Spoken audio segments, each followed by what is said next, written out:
તો આજે આપણે શાકભાજીના પાકમાં જોવા મળતા વાર્ષિક નિંદણ પર થોડી ઊંડાણપૂર્વક વાત કરીશું. ચોક્કસ. આપણી પાસે જે સ્ત્રોત છે એમાં આપણે એ સમજવાનો પ્રયત્ન કરીશું કે આ નિંદણ શું છે અને અને એ પાક માટે આટલો મોટો પડકાર કેમ બની જાય છે. હા, અને આમાં રસપ્રદ વાત એ છે કે સ્ત્રોત પ્રમાણે વાર્ષિક નિંદણની વ્યાખ્યા બહુ સ્પષ્ટ છે. મતલબ આ એવા નિંદણ છે જે બીજમાંથી ઉગે અને ફક્ત એક જ વર્ષમાં એમનું આખું જીવનચક્ર પૂરું કરી નાખે છે.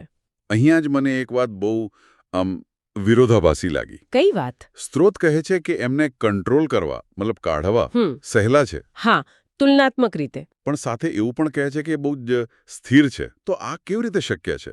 સહેલું પણ અને સ્થિર પણ? આનું કારણ છે ને એમની 3 મુખ્ય લાક્ષણિકતાઓમાં છુપાયેલું છે. સ્ત્રોતમાં એનો ઉલ્લેખ છે. ઓકે, કઈ 3? પહેલું તો એમની ખૂબ વધારે સંખ્યા. એ હજારોની સંખ્યામાં એકસાથે ઉગી નીકળે છે. અચ્છા. બીજું, મોટા પ્રમાણમાં બીજ બનાવવાની એમની જે ક્ષમતા છે. અને ત્રીજું અને સૌથી અગત્યનું, એમનો અત્યંત ઝડપી વિકાસ. ઓ, એટલે ઝડપ અને સંખ્યા આ જ એમના મુખ્ય હથિયાર છે. બિલકુલ. આના કારણે જે પાક પર હાવી થઈ જાય છે.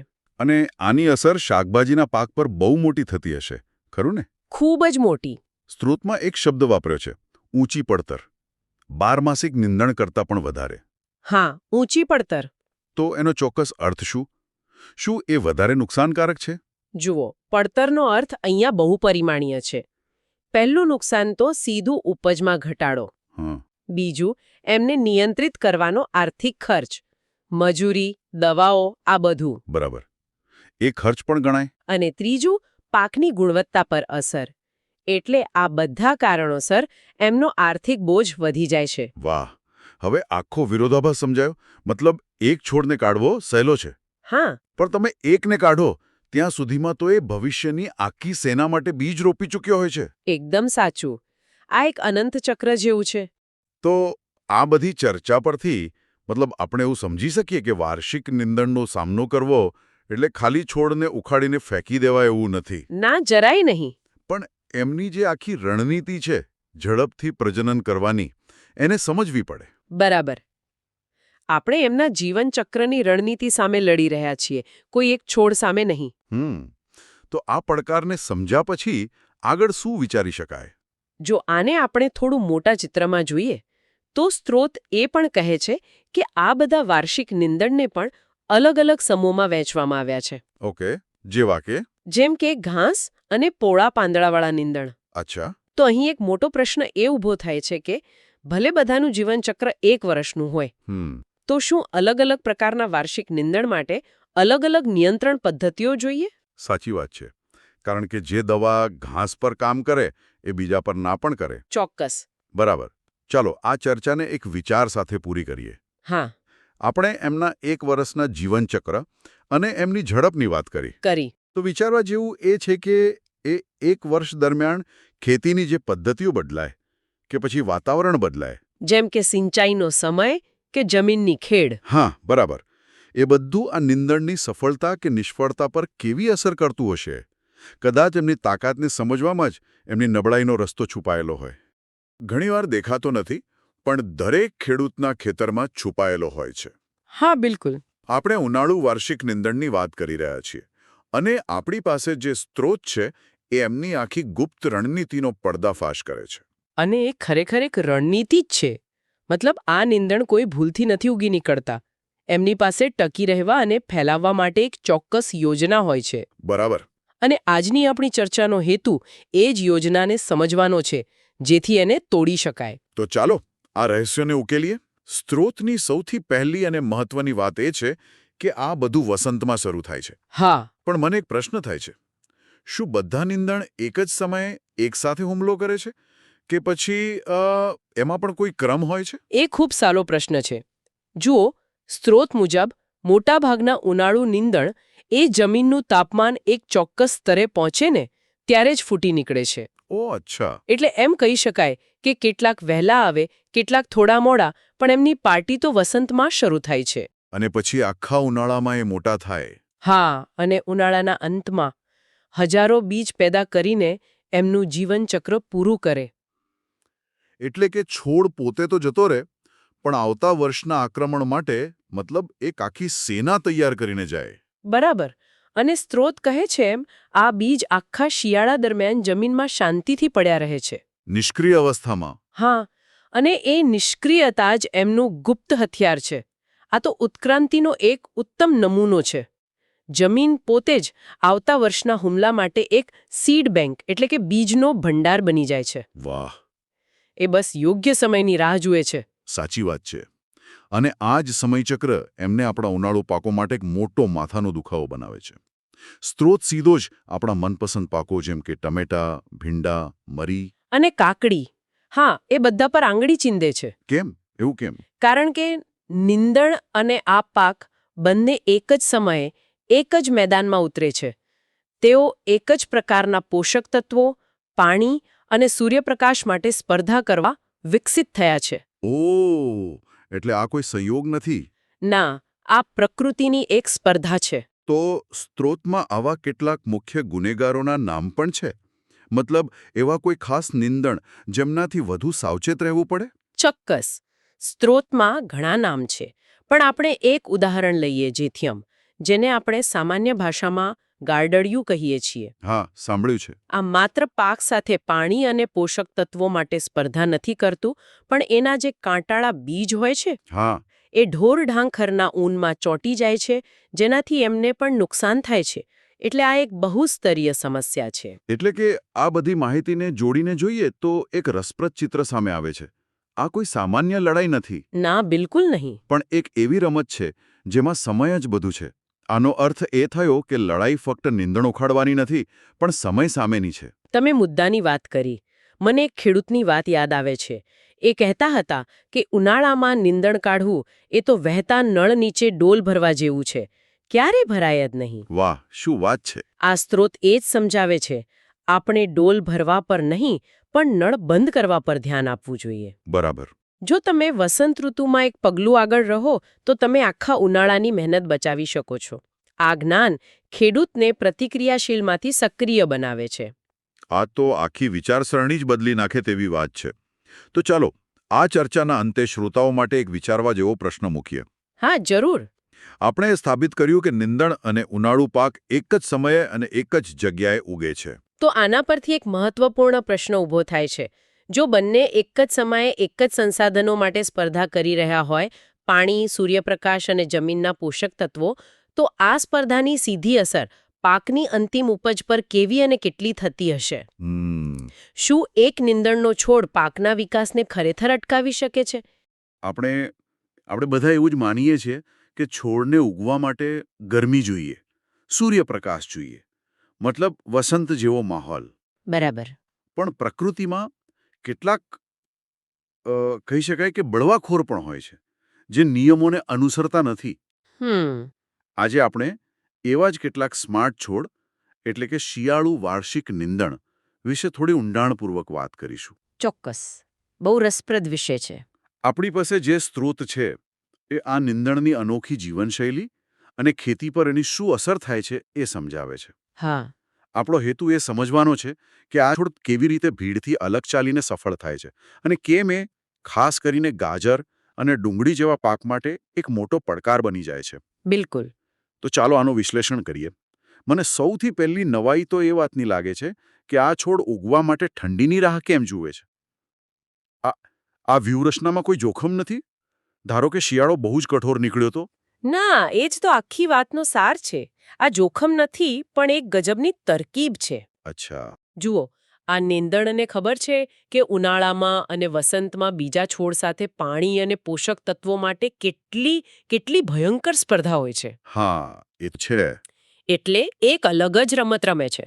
ઉનાળાની જે ગરમી છે ને, એ એમના બીજ માટે એક સેફટી સ્વિચ જેવો કામ કરે છે. સેફટી સ્વિચ એટલે કે ગરમી એમના બીજને નિષ્ક્રિય કરી દે છે, સુવડાવી દે છે, જેથી એ ખોટા સમયે એટલે કે સ્પર્ધાની વચ્ચે ઉગી ન નીકળે. વાહ! એટલે ગરમી એમને સ્પર્ધાથી બચાવે છે? આ તો કુદરતની એકદમ સ્માર્ટ ડિઝાઇન કહેવાય. તો કયા છોડ છે આવા હોશિયાર? આપણે એમને આપણી આસપાસ જોઈ શકીએ? બિલકુલ. આમાંના ઘણા તો તમે ઓળખતા જ હશો, જેમ કે શેફર્ડ સ્પર્સ, જેના પેલો હૃદય આકારના બીજના કોષો હોય છે, હા, જોયા છે. કે પછી જંગલી સરસો, જેના પીળા ફૂલો વસંતની શરૂઆતમાં ખેતરોમાં બહુ જ સુંદર દેખાય, ખરું. અને ચીટ ગ્રાસ પણ. આ બધા એક જ વ્યૂહરચના વાપરે છે. પાનખરમાં કે શિયાળાની હળવી ઠંડીમાં ઉગી નીકળે, આખી ઠંડી ઋતુ ધીમે ધીમે મોટા થાય અને વસંત આવતા જ બીજા છોડ જાગે પહેલા જ પોતાનું કામ પતાવી દે. એકદમ ફૂલો અને બીજ બનાવીને પોતાનું જીવનચક્ર પૂરું કરી દે. એટલે એમની આ હોશિયારી જ ખેડૂતો માટે માથાનો દુખાવો બની જાય છે, ખરું ને? હા, બિલકુલ. કારણ કે જે સમયે ખેડૂત એના નવા પાકની વાવણી કરતો હોય ત્યારે આ નીંદણ તો પહેલેથી જ મેદાનમાં હાજર હોય છે. એકદમ સાચું. એને હેડ સ્ટાર્ટ મળ્યો કહેવાય. જ્યારે વસંતમાં ગાજર, ડુંગળી કે કોબીના નાના રોપાઓ જમીનમાંથી બહાર ડોક્યું કરે ને, ત્યારે આ નીંદણ તો મોટા અને મજબૂત થઈ ગયા હોય. એ નવા રોપાઓ પર છવાઈ જાય છે અને પાણી, પોષક તત્વો અને સૌથી જરૂરી સૂર્યપ્રકાશ એ બધું છીનવી લે છે. સ્ત્રોતમાં ગાજર અને ડુંગળીનો ખાસ ઉલ્લેખ છે. એમના પર કોઈ ચોક્કસ રીતે અસર થતી હશે? હા, અસર અલગ અલગ હોય છે. ગાજર જેવા પાક જમીનની નીચે વધે છે, પણ એમને ઉપર સૂર્યપ્રકાશ તો જોઈએ જ. બરાબર. આ નીંદણ જમીન પર પથરાઈને એ પ્રકાશ રોકી લે છે. પરિણામે ગાજરનો વિકાસ અટકી જાય. અને ડુંગળીનું શું? ડુંગળીના મૂળ છીછરા હોય. આ નીંદણના મજબૂત મૂળ જમીનમાંથી પાણી અને પોષક તત્વો એટલી ઝડપથી ખેંચી લે છે કે ડુંગળીના પાકને પૂરતું મળતું જ નથી, એ નબળો પડી જાય છે. પણ એક દલીલ એવી પણ છે કે નીંદણ જમીન માટે સારું છે, તે જમીનનું ધોવાણ અટકાવે છે. તો શું આ શિયાળુ નીંદણનો કોઈ ફાયદો પણ ખરો? મુદ્દો સાચો છે. કુદરતી વાતાવરણમાં જ્યાં ખેતી ન થતી હોય ત્યાં આ નીંદણ શિયાળામાં ખાલી જમીનને ઢાંકીને ધોવાણ અટકાવવામાં મદદ કરી શકે છે. હા. પણ જ્યારે વાત ખેતીની આવે છે, જ્યાં દરેક છોડનું ઉત્પાદન મહત્વનું છે, ત્યારે આ નીંદણથી થતું નુકસાન એના ફાયદા કરતાં ઘણું વધારે હોય છે. તે સીધી રીતે પાકની ઉપજ ઘટાડે છે. તો આખી ચર્ચા પરથી એવું લાગે છે કે આ નીંદણ આપણને શીખવે છે કે સૌથી મોટો ફાયદો ભીડથી વિપરીત ચાલવામાં છે. જ્યારે બીજા બધા છોડ ગરમી અને સ્પર્ધામાં લડી રહ્યા હોય ત્યારે આ નીંદણ શાંતિથી ઠંડીમાં પોતાનું સામ્રાજ્ય સ્થાપી દે છે. અને વસંતના પાક માટે એક મોટો પડકાર બની જાય છે. તમે એકદમ યોગ્ય સારાંશ આપ્યો. અને આ નીંદણના જીવનચક્રને સમજવું એ જ એમના નિયંત્રણ માટેની વ્યૂહરચના બનાવવાની ચાવી છે. આનાથી એક મહત્વપૂર્ણ પ્રશ્ન ઊભો થાય છે. શું ખેતીની આપણી પરંપરાગત પદ્ધતિઓ, જેમ કે વસંતમાં ખેડાણ કરવું, એ આ ચોક્કસ ચક્રનો સામનો કરવા માટે પૂરતી છે? કે પછી આ સ્માર્ટ નીંદણને પહોંચી વળવા માટે વધુ સ્માર્ટ અને નવીન ઉપાયો શોધવાની જરૂર છે? આપણે બધા જાણીએ છીએ કે નીંદણ કેટલી માથાકૂટ છે. પણ ક્યારે એવું વિચાર્યું છે કે અમુક નીંદણ પાછા કેમ આવી જાય છે?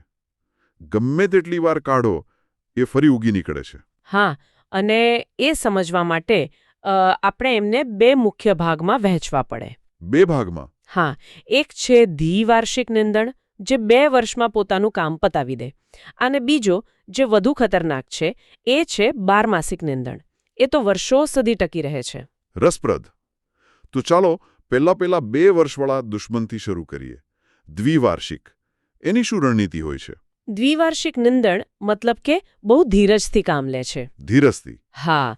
પહેલા વર્ષે એ ફક્ત પોતાની તાકાત બનાવે છે. માત્ર પાંદડા અને ઊંડા મૂળ વિકસાવે છે, બસ. અચ્છા. અને પછી બીજા વર્ષે એ પોતાની બધી જ તાકાત હજારો બીજ બનાવવામાં લગાવી દે છે. અને પછી એનું જીવન પૂરું. જંગલી ગાજર આનું ઉત્તમ ઉદાહરણ છે.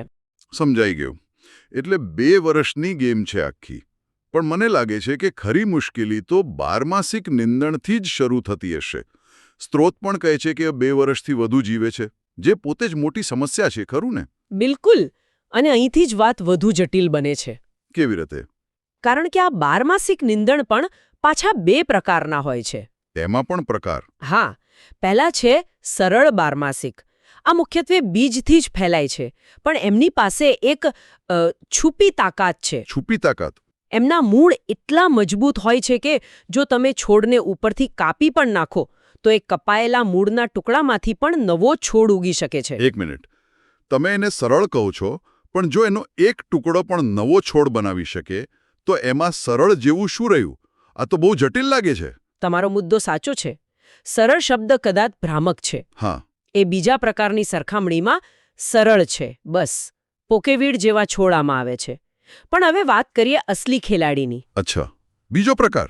હા, ક્રીપિંગ પેરેનિયલ્સ એટલે કે જમીન પર પથરાઈને રાજ કરતા નિંદણ. આ તો નામ પરથી જ લાગે છે કે આ કોઈ અલગ જ લેવલની સમસ્યા હશે. આ તો આક્રમણખોરો છે, સાચું કહું તો. ઓહો. એ બીજથી તો ફેલાય જ છે, પણ એમની અસલી તાકાત જમીનની નીચે છુપાયેલી છે. એ મૂળ અને ડાળીઓનું આખું ભૂગર્ભ નેટવર્ક બનાવે છે, અને નેટવર્કમાંથી ગમે ત્યાં નવા છોડ ફૂટી નીકળે છે. આનું સૌથી મોટું ઉદાહરણ તો પેલું દુબા ઘાસ છે. જેના ઘરે લોન હોય એમને ખબર જ હોય કે એને કાઢવું કેટલું મુશ્કેલ છે. બરાબર. તમે એક જગ્યાએથી કાઢો તો 10 ફૂટ દૂર બીજે ક્યાંકથી ઉગી નીકળે. આ તો જાણે અદૃશ્ય દુશ્મન સામે લડતા હોય એવું લાગે. બરાબર, એ જ. અને કેટલાક તો આનાથી પણ એક સ્ટેપ આગળ છે. ખરેખર? હા, જે કંદ એટલે કે ટ્યુબરથી ફેલાય છે, જેમ કે નટસેજ. સ્ત્રોત સ્પષ્ટ કહે છે કે એકવાર આ પ્રકારના નિંદણ કોઈ ખેતરમાં ફેલાઈ જાય પછી એનું નિયંત્રણ કરવું લગભગ અશક્ય બની જાય છે. એટલે કે દ્વિવાર્ષિક નિંદણ એવો દુશ્મન છે જે 2 વર્ષમાં હારી જાય. પણ 12 ખાસ કરીને આ ક્રીપિંગ પ્રકાર, એ તો કોઈ અમર રાક્ષસ જેવો છે. હા, કહી શકાય. તમે એનું એક માથું કાપો તો 10 નવા ઉગી નીકળે. આ જ એને ખેડૂત માટે સૌથી મોટો પડકાર બનાવે છે. બિલકુલ. અને એટલે જ આ જાણકારી બહુ મહત્વની છે. આ માત્ર વનસ્પતિશાસ્ત્ર નથી, આ તો યુદ્ધની રણનીતિ સમજવા જેવું છે. જો તમને ખબર જ ન હોય કે તમારો દુશ્મન જમીનની નીચેથી હુમલો કરી રહ્યો છે, તો તમે હંમેશા સપાટી પર જ લડતા રહેશો અને ક્યારેય જીતી નહીં શકો. આના પરથી એક વિચાર આવે છે. જો આપણે જેને સરળ બારમાસિક કહીએ છીએ, તેનો એક કપાયેલો ટુકડો પણ નવો છોડ પેદા કરી શકે, તો એના નિયંત્રણની પ્રક્રિયા ખરેખર કેટલી સરળ હશે. અને આખી વાત માનવ નિયંત્રિત વાતાવરણમાં પ્રકૃતિની જીવવાની ઈચ્છા વિશે શું કહે છે? વાત શાકભાજીના પાકની હોય કે પછી ઘરના બગીચાની, ત્યાં છે ને હંમેશા એક અદૃશ્ય યુદ્ધ ચાલતું જ હોય છે. આજે આપણે એ જ યુદ્ધના મુખ્ય ખેલાડીઓ એટલે કે શાકભાજીના પાકમાં જે સામાન્ય નિંદણ જોવા મળે છે એના પર થોડી ઊંડાણપૂર્વક વાત કરીશું. આપણી પાસે એક સ્ત્રોત છે જેમાં કયા પાકમાં કયું નિંદણ જોવા મળે છે એની એક વિગતવાર યાદી છે. બરાબર. અને આપણો હેતુ ફક્ત આ યાદી વાંચવાનો નથી, પણ કે તેની પાછળ જે સંબંધો છુપાયેલા છે એ સમજવાનો છે. હા, સંબંધો. કયું નિંદણ કયા પાક માટે મોટો પડકાર છે અને શા માટે. આ માહિતી એમ સમજો ને કે ખેતીના પર્યાવરણને સમજવાની એક ચાવી છે. ચાલો ત્યારે શરૂ કરીએ. આ યાદી જોઉં છું ને તો એક વાત તરત જ ધ્યાનમાં આવે છે. અમુક નિંદણ તો જાણે દરેક જગ્યાએ હાજર છે. જેમ કે મીઠો લીમડો એટલે કે ચેનોપોડિયમ એલ્બમ અને ધરો. હા, ધરો સિનોડોન ડેક્ટાઇલોન. હા, આ બંને તો ટામેટા, મરચા, બટાકા, મૂળા લગભગ દરેક મોટા શાકભાજીના પાકમાં જોવા મળે છે. બિલકુલ. અને આ જ એમની અનુકૂલન ક્ષમતાનો સૌથી મોટો પુરાવો છે. અચ્છા, તો કે ધરો અને દેવું બંને સરખા. તમે ગમે તેટલો પ્રયત્ન કરો એ પાછા આવી જ જાય. ઓહો, એટલે આ ધરો અને મીઠો લીમડો જેવા નિંદણ તો એવા થયા જે કોઈ પણ પાર્ટીમાં ભળી જાય. હા હા. પણ શું બધા નિંદણ આટલા મિલનસાર હોય છે કે પછી અમુક એવા પણ છે જે ફક્ત પોતાના પસંદગીના પાકને જ હેરાન કરે છે? ખૂબ જ સરસ મુદ્દો ઉઠાવ્યો. અને જવાબ છે હા.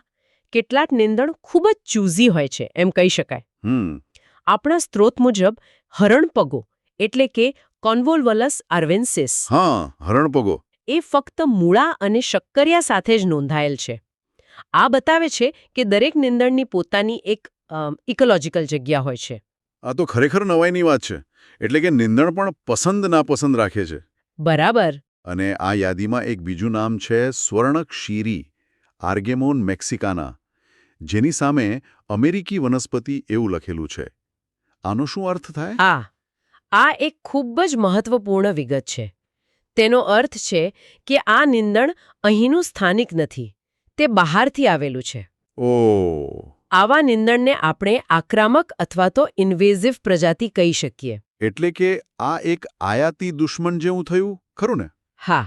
બિલકુલ. શું એનો અર્થ એ છે કે સ્થાનિક જીવજંતુઓ કે રોગો તેને કાબૂમાં નથી રાખી શકતા અને એટલે તે વધુ આક્રમક રીતે ફેલાય છે? તમે એકદમ સાચું સમજ્યા. સ્થાનિક પર્યાવરણમાં તેના કુદરતી દુશ્મનો ન હોવાને કારણે તે બેલગામ બનીને ફેલાય છે અને આપણી સ્થાનિક વનસ્પતિઓ માટે ગંભીર ખતરો બની જાય છે. હા. અહીં એક બીજી રસપ્રદ વાત સામે આવે છે, મોથા વિશે. સાયપ્રસ રોટન્ડસ. હા. હા, એનું નામ મોટાભાગે ડુંગળી, લસણ અને ગાજર જેવા કંદમૂળવાળા પાક સાથે જોડાયેલું છે. આપણે તો પાકને જમીનની ઉપર જોઈએ છીએ, પણ લાગે છે કે ખરી લડાઈ તો જમીનની નીચે ચાલતી હોય છે. તમે એકદમ સાચી જગ્યાએ ધ્યાન દોર્યું છે. આ સ્પર્ધા કેવી રીતે કામ કરે? જુઓ, મથાની ગાંઠો અને પાકના જે મૂળ કે કંદ છે એ બંને જ જમીનની નીચે પાણી અને પોષક તત્વો માટે સીધી સ્પર્ધા કરે છે. અચ્છા. આથી જ તે કંદમૂળવાળા પાકને સૌથી વધુ નુકસાન પહોંચાડે છે. આ જોડાણો સમજવા ખૂબ જ જરૂરી છે, કારણ કે તેના પરથી જ નિયંત્રણની સાચી પદ્ધતિ નક્કી થાય છે. તો પછી આ જર્નલિસ્ટ અને સ્પેશિયલિસ્ટ નિંદણ વચ્ચેનો તફાવત સમજવાનો ખેડૂત માટે વ્યવહારિક ફાયદો શું? આ સમજવું એટલા માટે જરૂરી છે કારણ કે બંને સામે લડવાની રીત અલગ છે. જનરલિસ્ટ નિંદણ, જેમ કે ધરો, એના માટે તો તમારે વારંવાર અને સતત પગલાં લેવા પડે. જેમ કે નિયમિત ખેડાણ કરવું કે પછી હાથથી નિંદામણ. પણ સ્પેશિયલિસ્ટ નિંદણ માટે તમે પાકની ફેરબદલી એટલે કે ક્રોપ રોટેશન જેવી સ્માર્ટ પદ્ધતિ વાપરી શકો. ઓકે. જો હરણપગો ફક્ત મૂળા અને શક્કરિયામાં જ થતો હોય તો પછીના વર્ષે ત્યાં કોઈ બીજો પાક જેમ કે ભીંડા કે ટામેટા વાવવાથી તેનું જોર આપોઆપ તૂટી જાય છે. સરસ. તો આખી ચર્ચાનો સાર એ છે કે બધા નિંદણને એક જ લાકડીએ ન હાંકી શકાય. બિલકુલ નહીં. કેટલાક જર્નલિસ્ટ છે જે દરેક જગ્યાએ ફેલાય છે, જ્યારે કેટલાક સ્પેશિયાલિસ્ટ છે જે ચોક્કસ પાકને જ નિશાન બનાવે છે. બરાબર. અને આ તફાવત જાણવો એ અસરકારક ખેતી માટે ખૂબ જ મહત્વપૂર્ણ છે. આજના વિશ્લેષણ માટેના સ્ત્રોતો વાંચતા પહેલા સાચું કહું તો મને નિંદણ વિશે બસ એટલી જ ખબર હતી કે તે ખેતરમાં ઉગતું નકામું ઘાસ છે. બરાબર. પણ આંકડા જોઈને મારી તો આંખો જ ખુલી ગઈ. એવું લાગે છે કે આપણે એક બહુ મોટા દુશ્મનને ઓછું આંકી રહ્યા છે. ખરેખર. અને સૌથી ચોંકાવનારી વાત તો એ છે કે સ્ત્રોત મુજબ ભારતીય ખેડૂતોને કીડા, મકોડા, રોગો કે પછી ઉંદરોથી જેટલું નુકસાન નથી થતું, એનાથી પણ વધુ. હા, એનાથી પણ વધુ નુકસાન તો આ નિંદણને કારણે થાય છે. આ તો એકદમ અણધાર્યો આંકડો છે જે આ સમસ્યાની ગંભીરતા બતાવે છે. મને આ જ વાત પર વિશ્વાસ નથી થતો. એટલે કે આપણે જંતુનાશકો અને દવાઓ પાછળ આટલો બધો ખર્ચ કરીએ છીએ, પણ અસલી વિલન તો બીજું જ કોઈ છે. બિલકુલ. સ્ત્રોતમાં તો એમ પણ લખ્યું છે કે શાકભાજી ઉગાડવાના કુલ ખર્ચમાંથી લગભગ ત્રીજા ભાગનો ખર્ચ ત્રીજા ભાગનો ખર્ચ તો ફક્ત આ નક્કામાં ઘાસને કાઢવામાં જ જતો રહે છે. આ તો કમાણી શરૂ થાય એ પહેલા જ નુકસાન છે. તમે ખર્ચની વાત કરી એ બરાબર છે, પણ એમાં પણ એક છુપી સમસ્યા છે. હાથ વડે નિંદામણ કરવું એ માત્ર મોંઘું નથી, પણ ઘણીવાર ગામડાઓમાં એમ કે સમયસર મજૂરો જ નથી મળતા. ઓહ, આ પણ એક મોટો પ્રશ્ન છે. એટલે ખેડૂત ભારે તો પણ સમયસર નિંદણ કાઢી જ નથી શકતો અને નુકસાન વધતું જાય છે. એટલે ખર્ચ તો વધ્યો અને સમયસર કામ પણ ન થયું. પણ વાત ત્યાં અટકતી નથી. મને જે બીજી વાત જાણવા મળી તે એ છે કે આ નિંદણ પાકની ગુણવત્તાને પણ બગાડે છે. હા, એ કેવી રીતે? જેમ કે પાંદડાવાળા શાકભાજી હોય તો એમાં નિંદણના બીજ ભળી જાય છે. એટલે કે ગ્રાહક સુધી જે વસ્તુ પહોંચે છે એની ક્વોલિટી પણ ઘટી જાય. અને આ ગુણવત્તા બગડવા પાછળ એક બીજું કારણ પણ છે. નિંદણ એ જંતુઓ અને રોગો માટે એક સેફ હાઉસ જેવું કામ કરે છે. Safe house? હા. જ્યારે ખેતરમાં મુખ્ય પાક નથી હોતો ત્યારે આ બધા જીવાણુઓ નિંદણ પર આશરો લે છે. અને જેવો જ નવો પાક ઉગે તેઓ તરત જ તેના પર હુમલો કરી દે છે. બરાબર. આ એક આખું ચક્ર છે જેને નિંદણ જીવંત રાખે છે. વાહ! એટલે નિંદણ એક બહુપક્ષીય હુમલો કરે છે. એક તરફ ખર્ચ વધારે છે, બીજી તરફ રોગોને આમંત્રણ આપે છે, અને ત્રીજું જે સૌથી સીધી વાત છે, સ્પર્ધા. હા, તે પાકનો ખોરાક, પાણી અને તડકો બધું જ છીનવી લે છે. આ તો એવું થયું કે તમે મહેમાનોને જમવા બોલાવ્યા હોય અને વણનોતર્યા મહેમાનો આવીને બધું જ ખાઈ જાય. તમારી વાત બિલકુલ સાચી છે. મોટાભાગના નિંદણ આમ જ કરે છે. પણ એક નિંદણ એવો છે જે આ બધાથી પણ એક કદમ આગળ છે. એનાથી પણ આગળ? હા, સાયપ્રસ રોટન્ડસ, જેને આપણે મોથા કહીએ છીએ. સ્ત્રોત કહે છે કે તે માત્ર સંસાધનો માટે સ્પર્ધા નથી કરતો, તો પછી શું કરે છે? પણ તેના મૂળમાંથી એક એવું રસાયણ છોડે છે જે બીજા બીજને ઉગતા જ અટકાવે છે. શું વાત કરો છો? હા, એ જાણે કે પોતાના દુશ્મનો માટે જમીનને જ ઝેરી બનાવી દે છે. આ તો સીધી કેમિકલ વોરફેર છે. બાપરે! તો આખી વાતનો સાર એ છે કે નિંદણ માત્ર ખેતરમાં ઉગતું વધારાનું ઘાસ નથી. તે એક આર્થિક બોજ છે, પાકની ગુણવત્તાનો દુશ્મન છે, રોગોનું ઘર છે. અને મોથા જેવા કિસ્સામાં તો એક રાસાયણિક હુમલાખોર પણ છે.